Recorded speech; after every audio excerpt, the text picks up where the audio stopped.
más libre esto.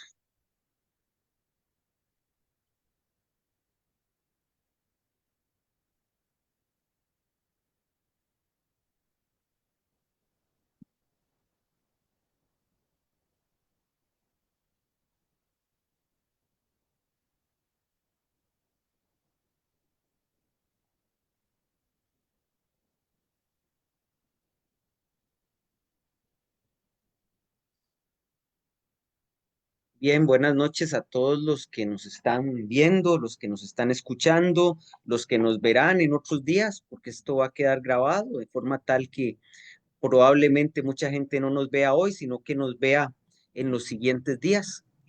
Nuestro objetivo de hoy, bueno, mi nombre es Carlos Humberto Cascante, soy profesor de la Escuela de Relaciones Internacionales de la Universidad Nacional y junto con los colegas que me acompañan, que pronto presentaré, vamos a realizar o intentar realizar un análisis de las elecciones en los Estados Unidos que acaban de suceder hace un par de días, de sus consecuencias en los Estados Unidos y de sus consecuencias globales.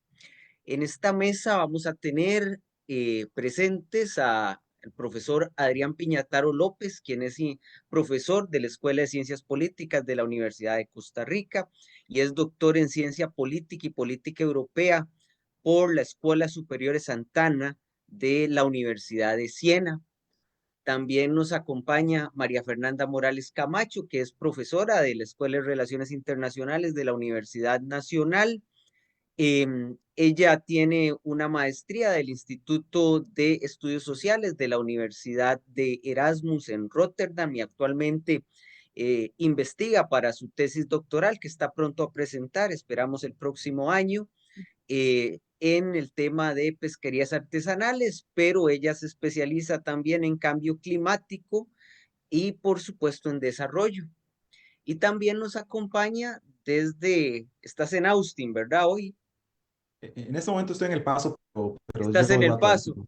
Ok, listo. Nos acompaña desde El Paso, Texas, Alfonso Rojas Álvarez, quien es profesor de métodos, estadísticas y programación de la escuela Lyndon B. Johnson de la Universidad de Texas en Austin, quien es doctor en política pública y estadística por esa misma universidad. En la noche de hoy lo que vamos a hacer es intentar comprender un poco lo que ocurrió el, eh, el martes pasado y creo que ese es el inicio de esto.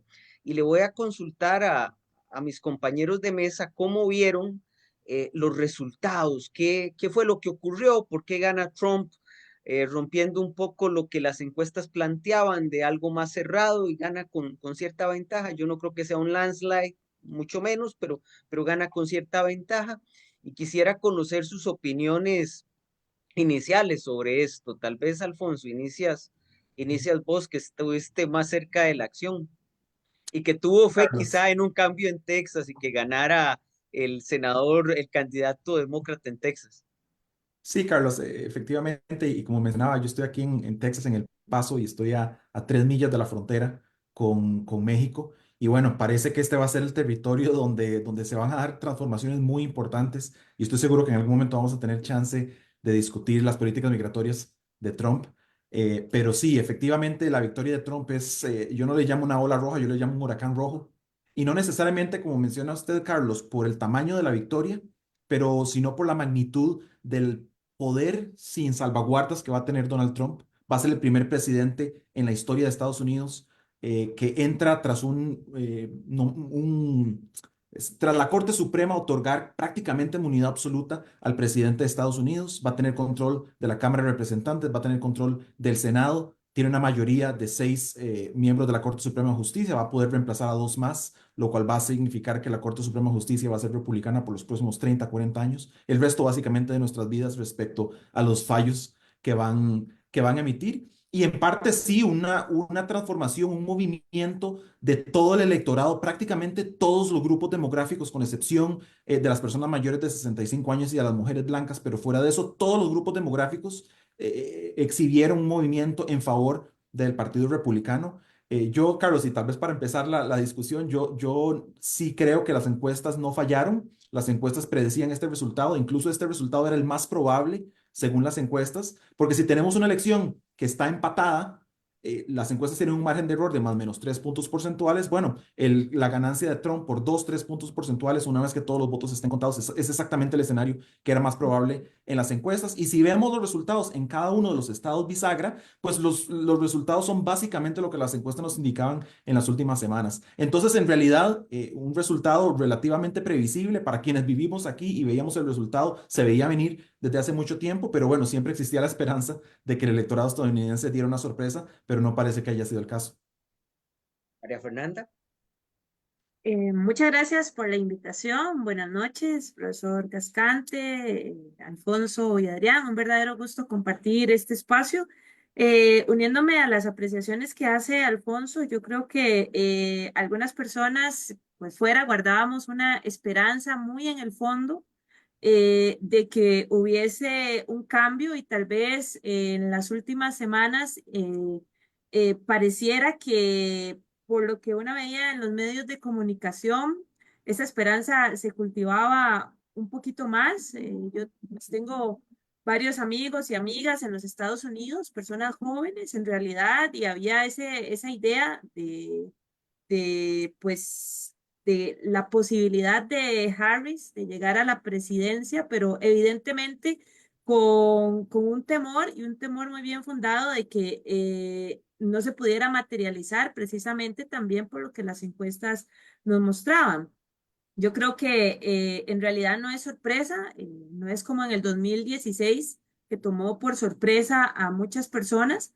Trump se ha venido posicionando en los últimos años en el Partido Republicano y como un referente con todas las particularidades que tiene como un personaje de la política en el escenario estadounidense y a nivel internacional. Y creo que lo más preocupante, y allí pues me uno también a lo que mencionaba Alfonso, creo que lo conversaremos más adelante, son los efectos que tiene en términos del sistema político, pero también lo que va a suceder en la sociedad o lo que podría suceder en la sociedad estadounidense. Por ejemplo, cuando uno analiza cómo se comportaron diferentes grupos. Y por ejemplo, una vez, y creo que esto es un tema sumamente interesante, cómo el voto masculino de la comunidad hispana le dio un gran apoyo a Trump. Cómo hubo un apoyo importante, por ejemplo, del voto masculino también afroestadounidense.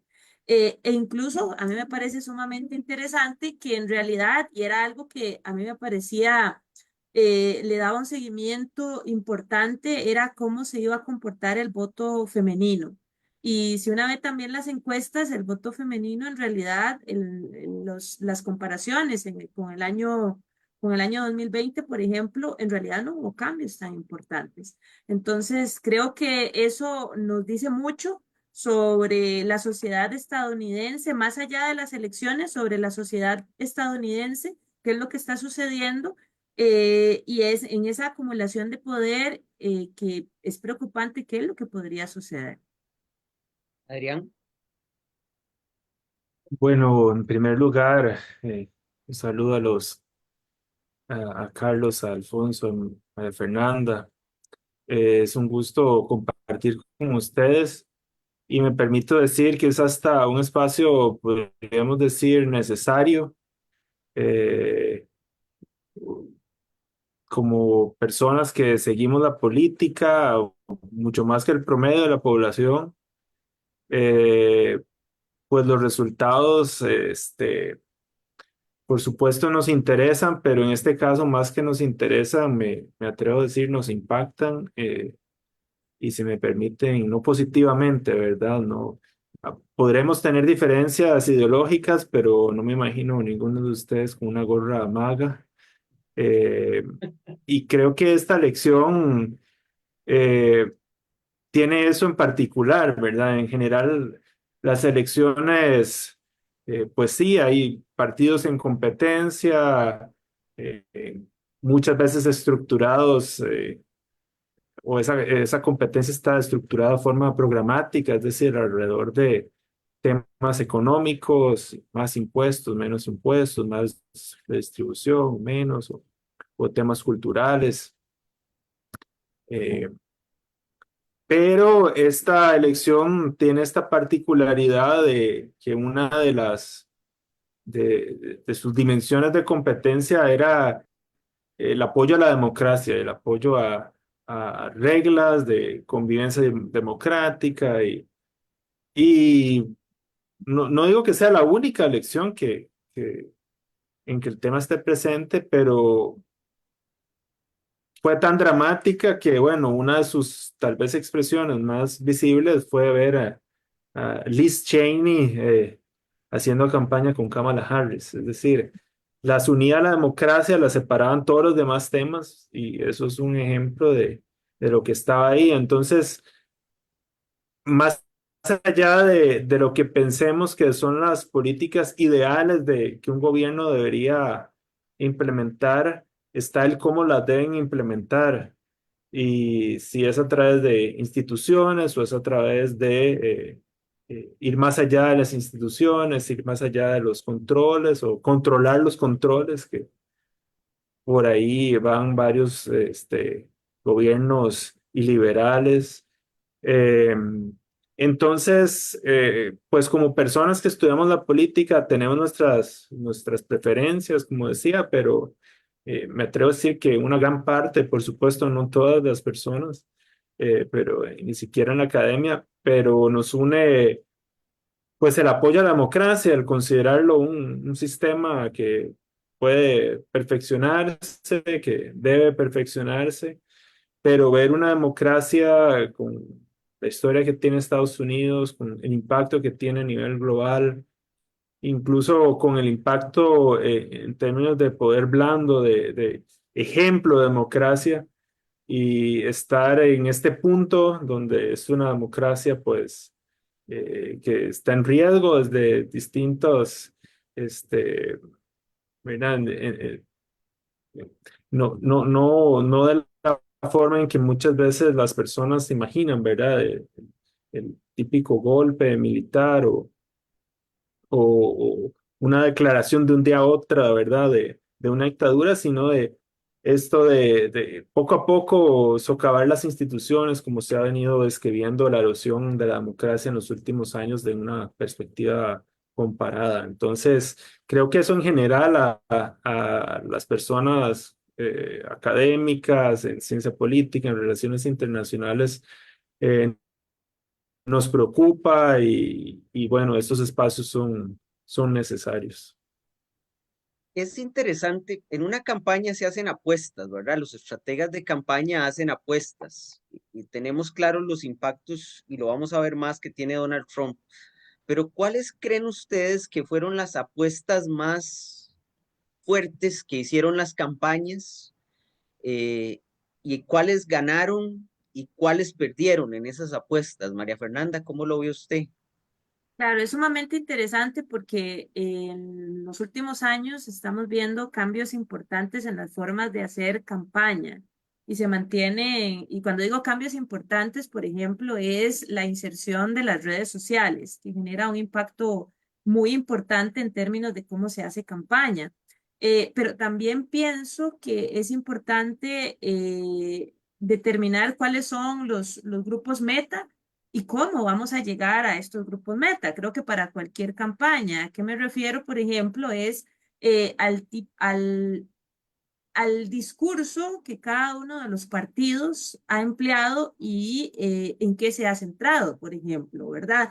Claramente, Trump tenía dos elementos que a mí me parece siempre fueron muy enfáticos en un discurso, ¿verdad? Que como decía Adrián, polariza, en un discurso de odio, en un discurso muy preocupante, ¿verdad? En un discurso con tonos preocupantes de autoritarismo, pero por ejemplo el tema migratorio, que no era un tema nuevo, en realidad no lo era, pero que es un tema que ha estado allí muy fuerte, y el tema económico frente a un partido demócrata, ¿verdad? A un partido demócrata que básicamente se ha venido centrando y utilizando un lenguaje tal vez más complejo y un lenguaje que mantiene cierta distancia por decirlo así, la persona promedio. y de las preocupaciones de la persona promedio. Y por ejemplo, algo que es sumamente interesante y cuando uno hace una revisión de los análisis en términos de la campaña de Harris, es que apostó muchísimo al tema de derechos reproductivos, en particular el tema del aborto. No estoy diciendo que no se enfocase en otros temas, pero se tomó este tema en particular como un tema bandera y en realidad en ese contexto y en un contexto de gran poca satisfacción, ¿verdad? Una gran decepción de una cantidad importante del electorado estadounidense en términos de la gestión de Joe Biden desde casi su primer año de gestión, por un tema básicamente de cómo se ha manejado la cuestión migratoria y cómo se ha manejado el tema de la inflación, una vez que dónde se enfocan los discursos y a quiénes llegan, ¿verdad? Y hacer un match, por ejemplo, con cómo se comportó o cómo se comportaron las intenciones de voto, cómo se comportó el voto. Y hay otro aspecto aquí que me parece sumamente interesante, por ejemplo, en la campaña de Trump, y es que se fue a medios más particulares para hacer campaña. Por ejemplo, a propósito que mencionaba redes sociales, pero por ejemplo, participación en podcast. Un ejemplo concreto, participación en este podcast que es muy famoso, ¿verdad? De este personaje, Joe Rogan, este, que apunta a grupos meta, hombres, jóvenes, blancos, en una sociedad bastante fragmentada, donde hay una crisis de identidades, crisis de masculinidades, y si uno escucha, por ejemplo, el podcast de Joe Rogan, una sabe que sus propuestas son conservadoras, misógenas, que incitan al odio, etcétera. Y pues una entonces allí empieza a entender hacia cuáles son esos grupos meta que, por ejemplo, Trump en su campaña de formas muy heterodoxas, si se puede decir así, quería apostar. Yo creo que el tema del lenguaje, el tema de cuáles son los tópicos en los que nos vamos a centrar y cómo le vamos a llegar a grupos meta, no solo, por ejemplo, a la población blanca, la persona promedio, ¿verdad? El hombre o la mujer promedio blanca estadounidense, sino también a otros grupos que queremos capturar y que fueron muy exitosos. El caso concreto que llama muchísimo la atención, el voto hispano y en particular el voto hispano masculino. Alfonso, ¿cómo lo ves vos? ¿Qué apostaron? Sí, ¿Qué perdieron? Carlos, yo tengo una posición relativamente fuerte al respecto de que la campaña de Kamala Harris fue una campaña casi impecable. No cometió muchos errores y creo que si uno lo ve desde un manual de cómo hacer una buena campaña, ella hizo la campaña, pero el argumento es que indistintamente de si hubiera sido Kamala Harris o si hubiera sido Joe Biden, temprano hacía el chiste de que los demócratas pueden haber lanzado a Abraham Lincoln, que igual habría perdido la elección, porque es una elección donde el contexto era muy desfavorable para los demócratas. Y estábamos viendo las alertas en todo momento. Lo que pasa es que estamos acostumbrados, en los últimos años en particular, a elecciones muy cerradas. En la elección del 2016 decíamos, bueno, ¿será que si Hillary Clinton habría ido más a Wisconsin, tal vez no habría perdido ese estado por 20,000 votos y habría hecho la diferencia en la elección? O en la campaña anterior entre Joe Biden y Donald Trump, que si Donald Trump no habría sido tan agresivo contra las vacunas, a lo mejor habría ganado los votos que necesitaba en estados como Georgia, Arizona y Pensilvania para ganar la elección. Pero esta no fue una elección cerrada en ese sentido. Esta es una elección definida en particular por una reacción contra la economía, en particular la inflación. A la economía le llaman, perdón, a la inflación le llaman la matagobiernos, porque indistintamente de la ideología, indistintamente del partido, los gobiernos que se enfrentan a inflación son castigados por el electorado. Y entonces lo traigo a colación por lo que dice María Fernanda, en términos de que la economía fue el tema que prevaleció para los estadounidenses y cómo hace Kamala Harris para enviar un mensaje respecto a la economía cuando ella es la vicepresidenta del gobierno contra el cual la gente está enojada. Y para hacer también la comparación internacional, siguiendo el punto de Adrián, hemos visto un patrón en muchos países de reacciones contra los gobiernos que tuvieron que enfrentarse a la inflación posterior a la pandemia. No necesariamente el gobierno que estaba en el momento de la pandemia, a veces coincide. pero el gobierno que tuvo que lidiar con las medidas económicas y las consecuencias de las medidas económicas de la pandemia. Lo vimos en el Reino Unido, donde el Partido Conservador pierde la elección de manera más catastrófica para ese partido en casi 100 años, casi un siglo. Lo vemos en países como Francia, donde, bueno, Macron casi pierde la elección con un surgimiento de la extrema derecha. Y lo hemos visto en otros países, lo hemos visto en Sudáfrica, lo hemos visto en Corea del Sur, lo hemos visto en Pakistán, lo hemos visto en muchos lugares donde la población le cobra a los gobiernos la inflación. Y la inflación, por supuesto, que fue un subproducto global de la pandemia. Y el otro tema también, bueno, no tengo que decirlo dos veces, que es una alerta para Costa Rica y estoy seguro que todos lo sabemos, es el punto que menciona Adrián del retroceso democrático, los patrones del retroceso democrático que hemos visto en muchos países. El hecho de que por vía institucional se puede erosionar la democracia de manera, bueno, que se atiende a las necesidades de algunos grupos que no parece importarles ese retroceso democrático, siempre y cuando su tema principal, en este caso la economía, se vea atendido. Y bueno, creo que vamos a tener más tiempo para discutir eso, pero mi sospecha es que la gran mayoría de la población de Estados Unidos que votó por Donald Trump por el tema económico, pues va a quedar bastante amargada después de lo que vamos a ver estos 4 años, porque el panorama económico no pinta bastante bien, y en particular si Donald Trump cumple sus promesas. Es interesante, los efectos económicos de la pandemia acabaron con el primer gobierno de Trump en el último año, creo que es un elemento importante, pero también acaban con el de Biden. Eh, es volver a los basics de la política y de la política electoral, que la economía te determina mucho el voto de las personas. Por eso lo discutí con Adrián a propósito de unos estudios que él me mandó, de unos forecasts, donde lo económico era un tema central, Adrián. Sí, un volumen especial de una revista estadounidense se dedicaron a hacer eh, predicciones de los resultados de esta elección con estas variables claves o fundamentales, como inflación, desempleo, crecimiento del Producto Interno Bruto. Y la mayoría de esos artículos acertaron en el sentido que dan una victoria a, a, a, a Trump. Y incluso como lo dice Alfonso, también si republicanos hubieran demócrata, en el sentido que también pudieron haber puesto otro candidato demócrata que también habría perdido, siguiendo su argumento.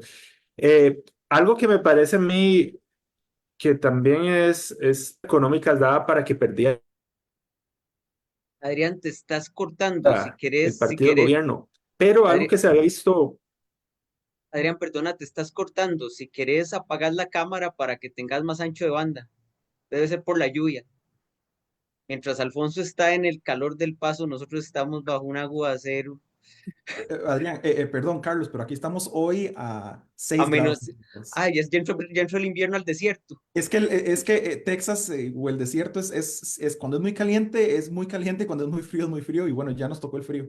Ya entraron a la parte de invierno. Adrián, perdona, ahora yo creo que sí te vamos a poder escuchar. Espero que se escuche bien, sí, mejor ahora. Mejoró, sí. Y, eh, mm, sabemos, sí, que las malas condiciones, al menos en las elecciones o en los periodos presidenciales de Obama y de Trump, es que las fuerzas partidarias eran tan fuertes que se guiaban más por sus orientaciones partidarias Ay, te estás cortando, Adrián. que por la. Estás súper cortado, perdona.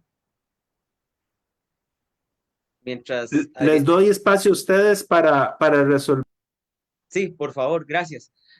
No, volviendo a esto, sí, efectivamente, me parece que las condiciones económicas rompieron un poco la idea de que las identidades podían mover mucho, que es algo que los demócratas me parece manejaron para las elecciones de medio periodo, ¿verdad? Que pese a los problemas económicos tienen buenos resultados y piensan que eso se va a extrapolar a una elección presidencial nacional. Pero bueno, haciendo un breve resumen de lo que ustedes han señalado, me parece que las apuestas demócratas un poco fueron las acertadas, de acuerdo con Alfonso, pero no daba para tanto lo estructural. Mientras que los republicanos, me parece a tenor de lo que dice María Fernanda, que jugaron muy bien la parte estructural pese a Donald Trump, que es algo que a mí me parece interesante. Lograron manejar relativamente bien a Donald Trump en ese esquema. Quisiera pasar a las consecuencias para los Estados Unidos, como grandes consecuencias para los Estados Unidos, porque ya el tiempo nos empieza a ganar. Esto está para una hora y ya llevamos media y no hemos pasado el primer tema, pero es algo que creo natural en este tipo de temas. Eh, Consecuencias. ¿Cuáles son las consecuencias inmediatas, Alfonso, que vos ves en los Estados Unidos en este momento? ¿Qué es lo que hay más temor incluso? Podría plantearlo de esa forma. Y esperanza si lo veo desde el otro lado, si tengo la gorrita maga que Adrián me quería prestar. Sí, Carlos, es interesante porque es la primera vez, y tal vez María Fernanda o Adrián conocen mejor de algún caso, pero es la primera vez que yo tengo experiencia en que el electorado vota por un candidato esperando que no cumpla sus promesas. Cuando le preguntan a la gente, bueno, es que las políticas de aranceles de Donald Trump, si le impone un arancel del 20% a todos los productos de importación sobre Estados Unidos, eso va a incrementar los precios y va a arruinar la economía. Y cuando le preguntan a la gente, dice, no, no, no, yo no creo que vaya a hacer eso Donald Trump. Él es un negociante y él va a saber cómo hacerlo. O por ejemplo, cuando Donald Trump habla de deportar a 20 millones de personas, la gente dice, no, no, ay, él dice eso, pero a la hora no lo va a cumplir. Y van y votan por él. Entonces es interesante ver un caso en el que la esperanza hasta de la gente que le apoya es que no cumpla sus promesas, porque efectivamente en el momento en el que Donald Trump empiece a implementar algunas de sus políticas, van a afectar en particular a las poblaciones que le apoyaron. Ujú. En el tema económico, pues sí, efectivamente, si Donald Trump impone aranceles, los precios van a subir y van a ser las personas que tienen menos ingresos las que van a pagar la factura. O en el tema, por ejemplo, migratorio. Creo que muchos votantes hispanos que votaron por Donald Trump en las próximas semanas, en los próximos meses, van a conocer por primera vez el término desnaturalización, que es una promesa muy importante de campaña de Donald Trump, y es quitarle la residencia o la ciudadanía a personas que vinieron aquí o son hijos de personas que vinieron aquí a Estados Unidos en términos indocumentados. Y eso mucha gente no lo sabe. Y hoy Stephen Miller, uno de los principales asesores de campaña de Donald Trump y su hombre más cercano en el tema migratorio, dijo, bueno, vamos a meterle un turbo a este proceso de desnaturalización. Y entonces, cuando muchos de los hispanos que votaron por Donald Trump vean a sus familiares o a sí mismos deportados, estoy seguro que no van a estar muy contentos. Entonces es de nuevo un caso en el que la esperanza es que Donald Trump no cumpla sus promesas de campaña. Sin embargo, con poder absoluto de la Cámara de Representantes y el Senado y una Corte Suprema que le va a permitir absolutamente todo lo que implemente, pues va a ser difícil. No va a haber muchísimas salvaguardas. Quizás el Senado es el ente que mejor puede imponerle un poquito de moderación a Donald Trump y tenga que negociar e implementar políticas que, bueno, que no le dañen tantísimo el caudal electoral al Partido Republicano con grupos como los votantes hispanos. Entonces, bueno, habrá que ver si esas salvaguardas funcionan, pero al día de hoy y con el tamaño de la victoria de Donald Trump, uno pensaría que Donald Trump va a tener control absoluto, no solamente del aparato político de Washington, D.C., sino del Partido Republicano por muchos años más y la capacidad de imponer las políticas que él quiera. Y a mí me preocupó mucho el nombramiento de Susie Wills como jefa de despacho. Primero porque es una mujer muy inteligente y ha sabido manejar a Trump y su perfil bajo me preocupa mucho. Es decir, no veo los controles que tuvo en el primer gobierno. No veo que busque gente dentro del republicano clásico. Pero bueno, seguiremos discutiendo. Adrián, ¿cómo lo ves vos? ¿Ya has recuperado el internet? Bueno, ya puse el Internet Turbo para usar la expresión del infame Miller. Eh, intentando retomar lo que no pude expresar bien antes, Ujú. el partidismo parece no funcionar o no funcionar, no está funcionando de la forma que estaba protegiendo a los presidentes anteriormente. Ahí creo que podría haber un cambio que algo importante para tomar presente es que todavía no tenemos la explicación completa, ¿verdad? De cómo, de, de- de- del voto en esta elección. Es decir, tenemos los patrones demográficos que nos describen, pero no nos explican. Y hace falta, obviamente, estudios, encuestas postelectorales que nos den eh, mejores explicaciones de, bueno, el tema y los pesos relativos de estos factores explicativos, es decir, política migratoria versus, bueno, seguridad, economía y en los grupos particulares que decía María Fernanda. Y eso va a ser relevante también para entender las fuentes del apoyo en la opinión pública durante el mandato. Entender cómo lo votaron nos va a permitir también entender cómo, si es qué tanto ese apoyo se va a sostener, qué tanto las decisiones que tome lo va a erosionar, o si es un apoyo más bien muy partidario y incluso invulnerable a lo que haga, ¿verdad? Un poco estas ideas del culto a la personalidad, ¿verdad?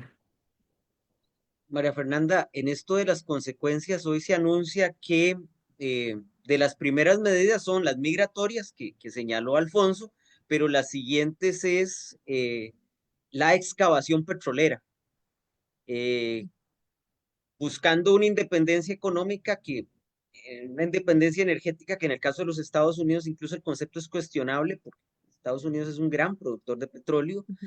digamos que ha conseguido enormes grados de autonomía en esa línea en la administración Biden. ¿Cómo ve usted las consecuencias, especialmente en eso que le toca tanto a usted como es el ambiente? Sí, yo creo que en todas las demás áreas realmente estoy muy preocupada, por supuesto, en la parte social, los temas de género, por ejemplo, los temas de los derechos de las minorías y de las mujeres. Y el tema ambiental, eso es una arista, es un área más bien sumamente preocupante porque ya sabemos cuáles fueron las conductas, las acciones de Trump en su gobierno anteriormente. Sabemos cuál es su posicionamiento en materia de cambio climático, por ejemplo, ¿verdad? De llamar lo que es un hoax, ¿verdad? De que es algo que es falso, que no existe, de enfatizar una política basada en los hidrocarburos, haciendo la salvedad porque no estamos diciendo que el Partido Demócrata y Kamala Harris no tampoco se negaran, ¿verdad?, de una política, por ejemplo, del apoyo al fracking, lo vimos en el debate, ¿verdad? Pero me parece sumamente preocupante porque en realidad con este anuncio lo que reafirma básicamente es que un referente, una potencia, global como lo es los Estados Unidos en un contexto de transición energética que pues es bastante problemático, hará importantes retrocesos en materia ambiental en términos generales.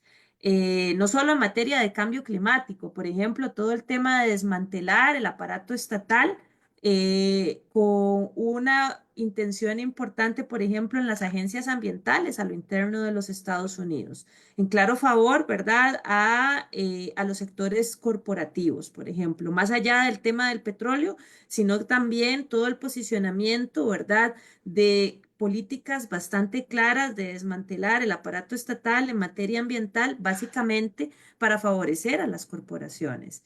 Y es muy preocupante porque hemos visto en los últimos, incluso en este año, este, fenómenos bastante preocupantes en diferentes partes de los Estados Unidos en términos de tormentas, diferentes huracanes, etcétera, que solo muestran, evidentemente, son ejemplos, ¿verdad? Consecuencias del cambio climático antropogénico, ¿verdad? Y a mí lo que me preocupa básicamente es que llega una administración que ni tan siquiera va a utilizar las palabras cambio climático.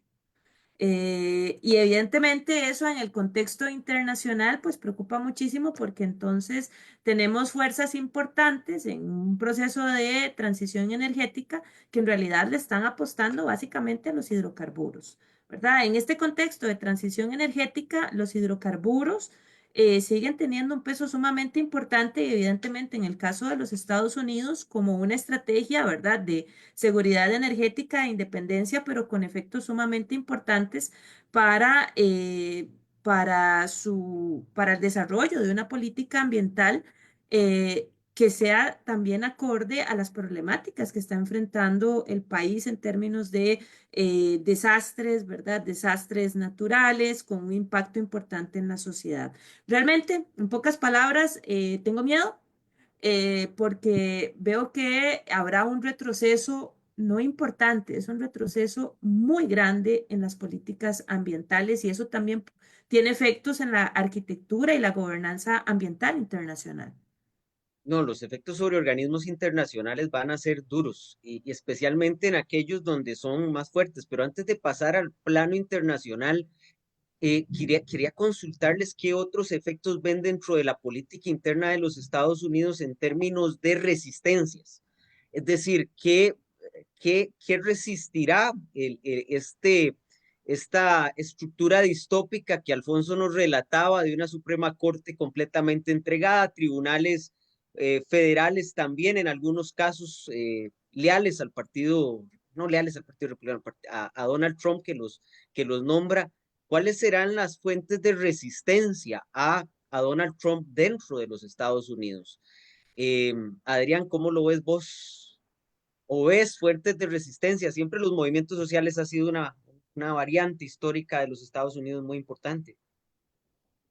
Sí, bueno, uno que me preocupa que no va a existir es el que usted ya mencionaba, Carlos, de republicanos moderados, que de alguna forma dentro del gobierno pues bloqueaban ciertos instintos de Trump y ciertas de sus políticas más, pues más radicales. Parece que esos, bueno, no, ya no están en su campaña, no, muchos ni siquiera votaron por él. Entonces, eso a lo interno, pues eso ya no va a estar. Focos de resistencia, pienso que el federalismo es una barrera en alguna medida, el poder de los gobernadores demócratas y de sus legislaturas estatales en algunos estados, podría ser focos de resistencia, pero finalmente terminan por dividir más un país, ¿verdad? Este, que cada estado se convierta pues en su propia, ¿verdad? Que tienda a pensarse cada vez como una nación más aislada del gobierno federal. Pero bueno, en asuntos de gran importancia, pienso por ejemplo salud pública, ¿verdad? Es decir, esos focos de resistencia pueden impedir o una epidemia o, ¿verdad?, una propagación de alguna enfermedad, mientras que en otros, pues los controles con toda la desregulación y el componente ideológico que mencionaba María Fernanda, pues más bien irían en sentido contrario. Al menos pienso que el federalismo en ese sentido podría ayudar a crear focos de resistencia. Lo decía el gobernador de California en el primer mandato de Trump, que ellos mantendrían su política ambiental con independencia incluso de la EPA, dominada por Trump. Alfonso, ¿cómo lo ves vos? ¿Ves focos de resistencia? ¿Cuáles son los más sólidos? Ujú.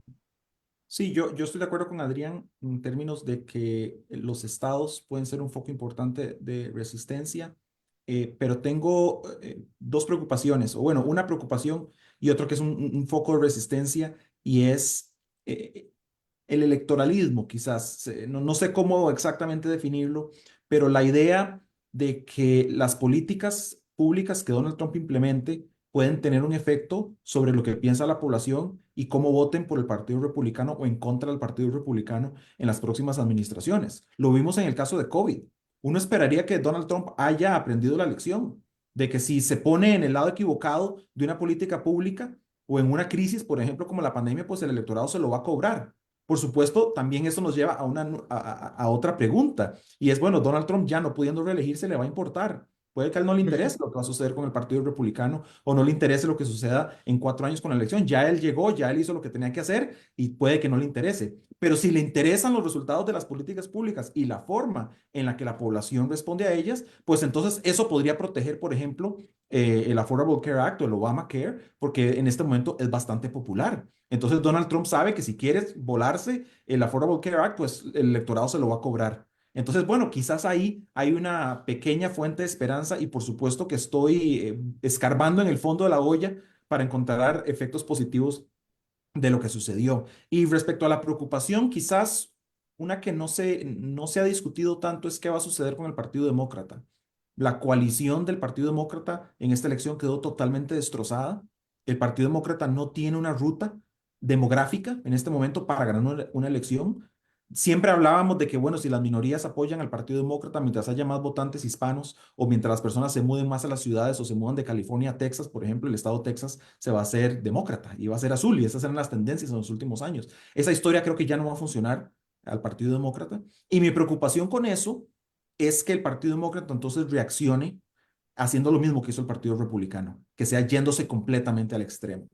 Ya trataron de ser el partido responsable, trataron de ser el partido tecnócrata, ya lanzaron a Joe Biden, que era, bueno, un hombre blanco anciano, lo más centrista posible, y Kamala Harris, una campaña completamente haciendo pivot hacia el centro, como menciona usted, reuniéndose con Liz Cheney, y tratando de jalar a los republicanos, una apuesta que por supuesto no funcionó. Y entonces es posible que las fuerzas dentro del Partido Demócrata que quieran tener una reacción trompista, pero demócrata, pues van a tener cierto respaldo electoral. ¿Y qué sucede entonces con la gobernanza y qué sucede entonces con la polarización y con la salud democrática de Estados Unidos si tenemos un trumpismo de izquierda y un trumpismo de derecha? Pero al mismo tiempo para el Partido Demócrata que pretende sobrevivir, pues tiene que entender bien qué es lo que está sucediendo con las dinámicas del electorado, qué es lo que está sucediendo con las burbujas de información y radicalización en redes sociales y cómo apelar al centro pues no les está dando réditos y más bien está erosionando la coalición. Si la quieren reconstruir, entonces van a tener que irse al extremo. Y mi preocupación es que en esa lectura entonces Estados Unidos va a seguir empeorando, el clima político se va a poner peor y no me quiero imaginar quién va a ser el Donald Trump del Partido Demócrata que va a surgir en los próximos años si efectivamente deciden abandonar la responsabilidad política que les falló en esta elección. Le agrego dos cosas más. El fenómeno en Europa ha sido que los partidos para seguir ganando se lanzan el centro cada vez se vuelve más a la derecha. El centro casi está a la derecha. Y eso es peligroso. Y en el caso del Partido Demócrata, esa preocupación está muy interesante, porque si hay una carnicería, si hay un partido carnicero, divisivo en sus élites, es el Partido Demócrata. Carlos, y Ya hoy, perdón, nada y más que perdón, agregue algo, pero nos recuerda mucho lo que sucedió en los noventas, ¿verdad? En los claro. noventas teníamos el consenso de Washington y partidos como el Partido Demócrata, que estuvieron 12 años fuera del poder, tuvieron que echarse hacia la derecha, lo que llamaban la tercera vía de Anthony Giddens en el Reino Unido con Tony Blair y con Bill Clinton. Y así fue como llegaron al poder, corriéndose hacia la derecha. Pero bueno, Y si se siguen corriendo hacia la derecha, entonces, ¿qué es lo que sí, es no, el y punto? Clinton era un neoliberal. Clinton acabó con la coalición demócrata vinculada a los sindicatos. Es básicamente el culpable de ello. Pero le agrego nada más antes de pasar, de preguntarle a María Fernanda cómo lo ve ella. Si hay, hoy ya creo que en el Partido Demócrata hay al menos 15 personas pensando en ser el candidato del 2028, más allá de, más allá de todo. Y eso que vos señalabas del electoralismo, sí, en 2 años hay elecciones de medio periodo y eso mantiene vivo a los partidos, pero no les da tiempo para pensar cómo recomponerse. María Fernanda, ¿cómo ve usted, cuáles resistencias ve usted ahí en Estados Unidos? Pensaría que pienso en dos resistencias, y una que es una resistencia histórica, cuando una ve los resultados de las elecciones, ve un país dividido, ve un país fragmentado. Allí una podría entrar a ver cuáles son esas polarizaciones en términos de clase, en términos de raza, en términos de etnia, ¿verdad? En términos de género, muy importante, hay elementos allí importantes de polarización que no son únicos de la sociedad estadounidense, podríamos trasladarlos y colocarlos, por ejemplo, al caso de Costa Rica, ¿verdad? Que de hecho estas elecciones nos ayudan mucho también a reflexionar sobre los escenarios futuros a propósito de nuestro país. Y en un contexto de una sociedad muy polarizada donde las cuestiones económicas hacen mucha presión. Pero aquí hay una postura también muy personal. Creo que los movimientos sociales siempre son fuerzas de resistencia importantes. Y el hecho de que sí hubo una victoria importante, ¿verdad? En términos del voto popular, del colegio electoral, del ganar el Senado, la Cámara de Representantes. También la diferencia en términos de los votos nos dice hay una sociedad dividida, fragmentada, y eso se puede ver también en los movimientos sociales. Entonces, yo creo mucho en los movimientos sociales, creo que allí hay una fuerza de resistencia importante. Hemos visto en los últimos años la sociedad estadounidense, ¿verdad? Que ha estado convulsa en cuestiones, por ejemplo, de racismo y todos los movimientos sociales que se crearon allí, pero incluso en el contexto de la pandemia. Entonces, creo que es uno, ¿verdad? Que es propio también de una sociedad democrática y lo que preocuparía es básicamente en ese contexto de excesivo poder y conductas autoritarias, fascistas, ¿verdad? Que yo me cuido de utilizar esa palabra, pero creo que en este contexto es una palabra que se puede utilizar con esa certeza. Los movimientos sociales y qué es lo que podría suceder en términos de que ocurran manifestaciones, resistencias ante políticas no populares. Y el otro que a propósito de que siempre hemos tenido la oportunidad de conversar y la verdad que eso me ha hecho mucho reflexionar, es el tema y es un bajo perfil, y es algo que he conversado con don Carlos, es básicamente el aparato militar. El aparato militar en particular en términos del manejo de la política internacional. Y si bien es cierto, tienen una posición de perfil bajo y de servicio, ¿verdad?, al Poder Ejecutivo. Pero ¿cuál es el rol que pueda jugar allí las élites militares, en particular en la conducción de la política internacional? Que es otro tema, pues, que nos preocupa muchísimo a propósito de esa conducta errática y la gran incertidumbre, ¿verdad?, que no es nuevo en el accionar de Donald Trump a nivel interno y a nivel externo. Los Algo que generales, quería, perdón, perdón, adelante, Adrián, perdón. quería agregar respecto a lo que ustedes mencionaron de candidaturas demócratas para que no dejarlo por fuera de cómo uno podría pensar que están siendo estos cálculos estratégicos. Algo que me preocupa mucho es que el Partido Demócrata piense que solo con hombres blancos pueden ganar, como mencionaba Alfonso, y que se le achaque a las mujeres candidatas que han perdido contra Trump Ujú, que sus derrotas vienen de ser mujeres, cuando Mm, ya sabemos que no fue así, que tenían, ujú, como decía Alfonso, condiciones muy en contra, presidente impopular, inflación, eh, pero que los mismos cálculos estratégicos y los mismos prejuicios de género, estereotipos de género, perjudiquen a las mujeres en posiciones de liderazgo. Ya hay un retroceso muy evidente en términos de la representación en las papeletas presidenciales. Es el hecho de que se pasa de una vicepresidenta mujer a un mm, vicepresidente. En Estados Unidos no hay cuotas ni nada cercano a lo que tenemos con bastante abundancia en Latinoamérica. Eh, entonces, eso me preocupa en términos de la representación de las mujeres, con todos los temas de los derechos de las mujeres, que también es un tema que se ha hablado bastante.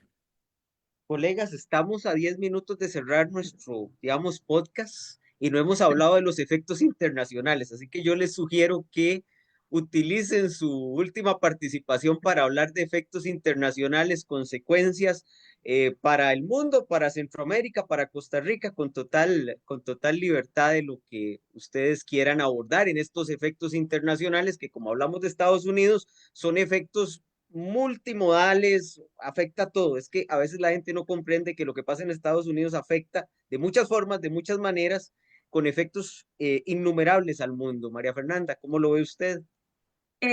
Retomando lo que mencionaba anteriormente, a ver, el mundo es un mundo más peligroso comparado al año 2016, creo yo. Tenemos más conflictos, niveles de polarización muy grandes, retos como humanidad en términos, por ejemplo, de la lucha contra el cambio climático, que es un reto que tenemos como humanidad y que, bueno, de alguna u otra forma se presenta también como una amenaza para la sobrevivencia de nuestra especie y de todas las demás especies. Así que en términos de la proyección internacional, a propósito de que Estados Unidos era un referente, me preocupa el tema de la estabilidad y las posibilidades, muchas posibilidades de inestabilidad en la arquitectura, en la gobernanza internacional. Por ejemplo, el rol de los Estados Unidos en los organismos multilaterales. Ya vimos que en el primer mandato de Donald Trump hay una tendencia hacia el aislacionismo. eh, Su política exterior es una política que pues evidentemente no hay que ilusionarse que en otros contextos no es así, pero de una clara transaccionalidad, ¿verdad? Es como ve, por ejemplo, sus relaciones con la UE, con la OTAN, con el tema de China-Taiwán, por ejemplo, pero yo creo que viene a agregar un nivel de incertidumbre muy, muy grande a un mundo mucho más peligroso y con las consecuencias, por ejemplo, que pueda traer para efectos en muchos países, cómo se está migrando hacia las derechas y hacia las derechas radicales. Y eso no exceptúa a Costa Rica, ¿verdad? Creo que lo estamos viendo como sociedad y no exceptúa a Costa Rica ni Centroamérica, y por supuesto que América Latina, donde hemos visto giros muy importantes. Sí, la falsa paz de Donald Trump, que es otro de esos argumentos un poco falaces. Alfonso, ¿cómo lo ves vos? Sí, Carlos, yo coincido con María Fernanda, muy preocupante. Y tal vez en beneficio del tiempo, voy muy rápido con algunos temas.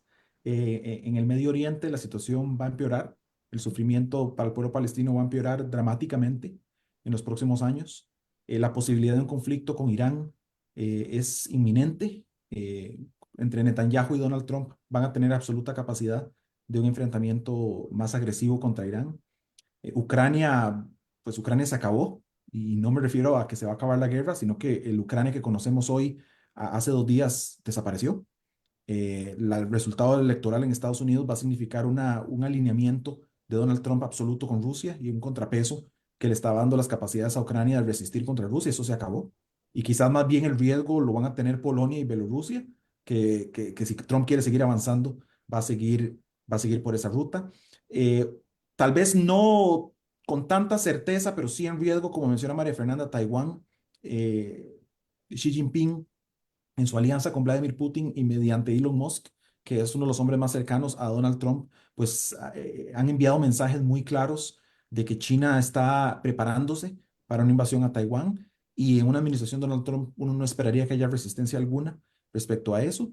Y en el tema comercial, donde Estados Unidos siempre ha sido un importante referente, la caída del multilateralismo a partir de las políticas proteccionistas de Donald Trump, que por supuesto van a romper completamente con el orden comercial de los últimos 30 años. Costa Rica no está protegido por el Tratado de Libre Comercio, por el CAFTA. A Donald Trump no le va a importar el CAFTA en lo más mínimo. Entonces, bueno, eso también puede afectar la economía de un país como Costa Rica, que tiene a Estados Unidos como su principal socio comercial.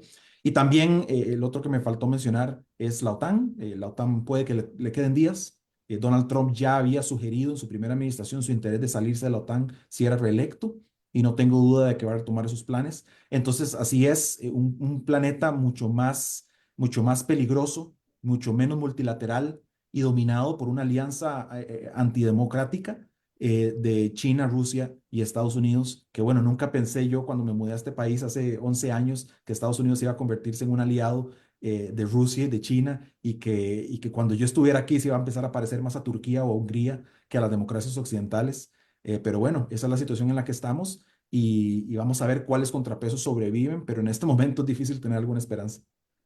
Adrián, Bueno, me dejan poco que agregar con las intervenciones de María Fernanda y Alfonso.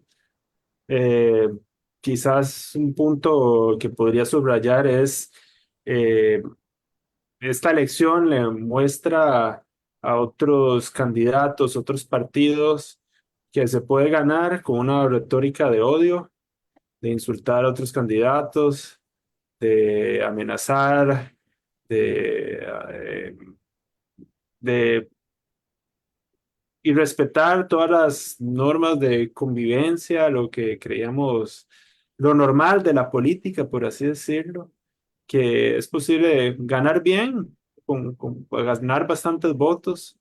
Eh, ya sabemos que hay, bueno, que hay una ola, la cuarta ola de la ultraderecha, la llama Casmude, Ujú. pero bueno, esto es parte de esa ola y se seguirá reproduciendo, ¿verdad? En otros países. Yo nada más quiero terminar agradeciéndoles a los tres la claridad y el apego a al autocontrol que no estamos viendo en la política. Ustedes sí se autocontrolaron en sus tiempos, en sus participaciones. Dejaría nada más un hilo de esperanza en este universo tan distópico. El ciclo económico golpea a todo el mundo. Y en algún momento el ciclo económico golpeará a los republicanos, ya los ha golpeado en otras ocasiones. Y los Estados Unidos tendrá que encontrar formas de resistencia como lo encontró en los años 20 a muchos modelos, como los encontró en los 80, como los encontró en los 90. Entonces, de alguna forma las sociedades no motivarse y moverse ante lo que viven. Eh, Espero que para las personas que hayan estado con nosotros esta hora, que a mí se me fue como en 10 minutos, lo disfruten, lo vean como una forma de entender algo de diferentes maneras, de cuestionarse cosas. No tienen que estar de acuerdo con lo que los panelistas o yo hayamos dicho, pero si no están de acuerdo, investigue y contraargumente. Y que pasen muy buenas noches a todos y esperamos encontrarnos en otra oportunidad para seguir discutiendo este tema apasionante que es la política de los Estados Unidos y sus consecuencias para todo el mundo. Buenas noches, muchas gracias. Bueno. Buenas noches. Muchas gracias.